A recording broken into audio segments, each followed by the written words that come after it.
Next step is digging the hole for it. So we want to dig the hole 2 to 3 times the size of the root ball of the tree. And what I do is I dig it deeper than what the root ball is, so that you've got nice loose soil at the bottom of the hole, so that when the tree starts to put out new roots, it can send them out easily and not go into hard ground at the bottom.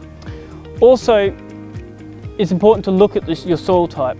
If you have a really sandy soil, you may want to add some soil improver like organic compost, or some of the other products that are available on the market like slow release fertilizers. If you've got a soil that's high in clay, it could be good to add extra sand to it to help break the clay particles up and open the soil up, and even add something like gypsum as well. So now we're ready to plant our tree.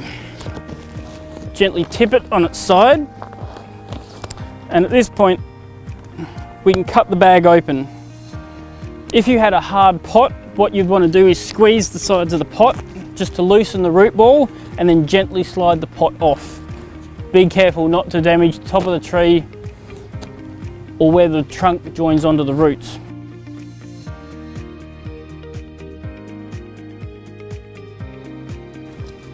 We see we've got some nice young roots along the bottom of the pot, and it also pays to just work your fingers through this and gently tease off some of the soil at the bottom. This will allow you to see if there are any larger girdling roots. If there are, you can cut them off with a clean, sharp pair of secateurs before you plant, and that will stop them continuing to girdle and let the tree grow new roots out into the planting hole. So basically you can work all the way around the side of the tree.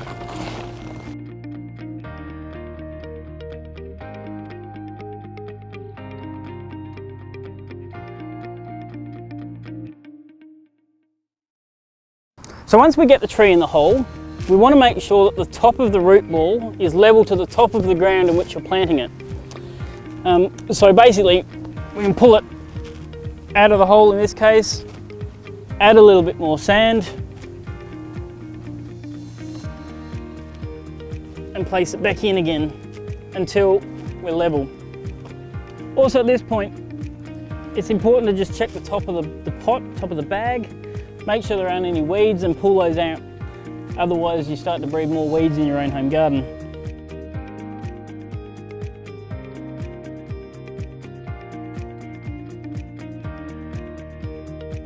Now that the tree's in the hole, we start to backfill with the soil slowly.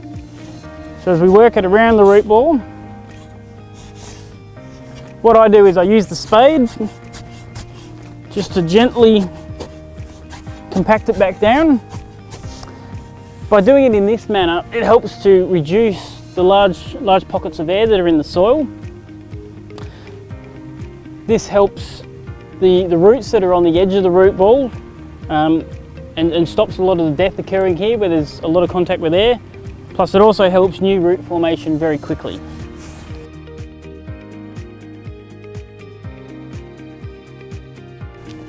You can also use your fingers to work it in as well.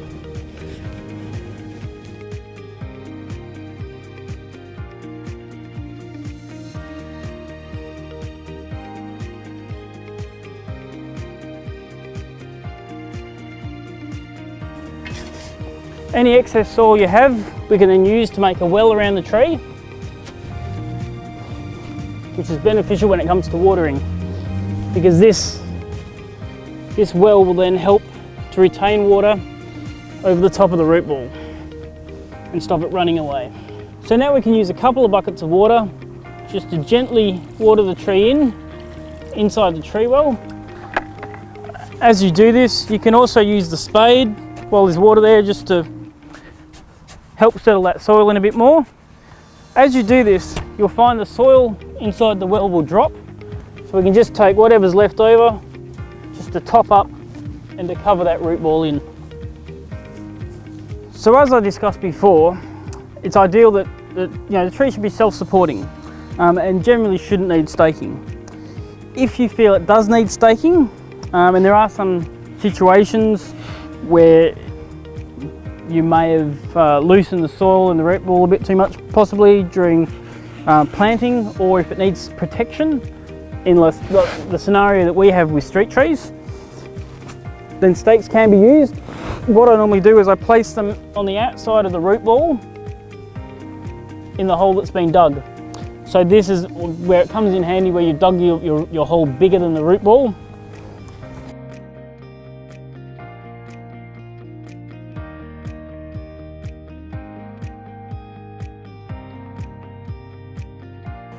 You can then use a tree tie.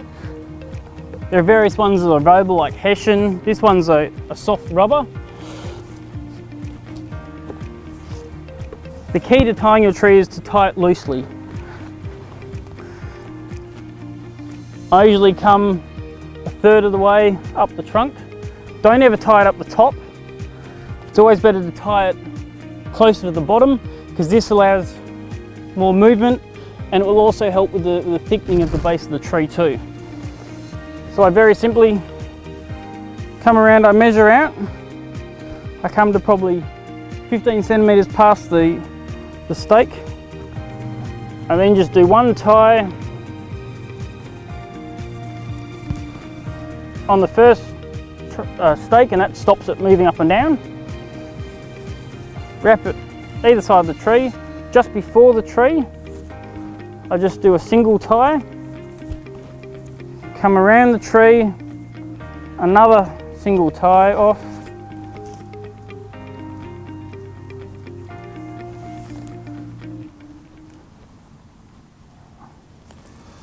and then I wrap it around the stake and tie it off.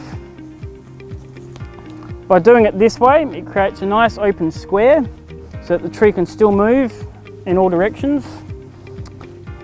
And again, that just helps with that stem tapering. So now it comes to mulching. All I use is just a wood chip mulch.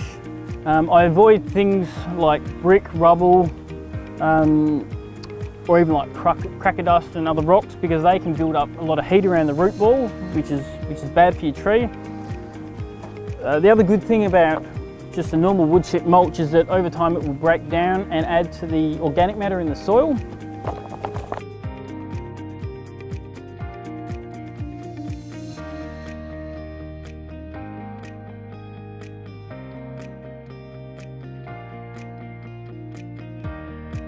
And you want to aim for about 75 to 100 millimeters of mulch, so around 10 centimeters thick over the root ball. Make sure that around the trunk is clear.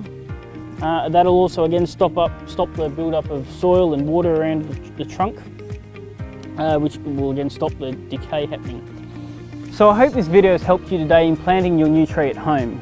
The City of Bayswater, the Garden City, is committed to increasing canopy coverage across the city as part of the 2020 Vision Plan, in both private and public properties. You can assist this by having a free tree planted on your verge. If you would like to see that happen, please contact the city by phone or email and we can give you more details.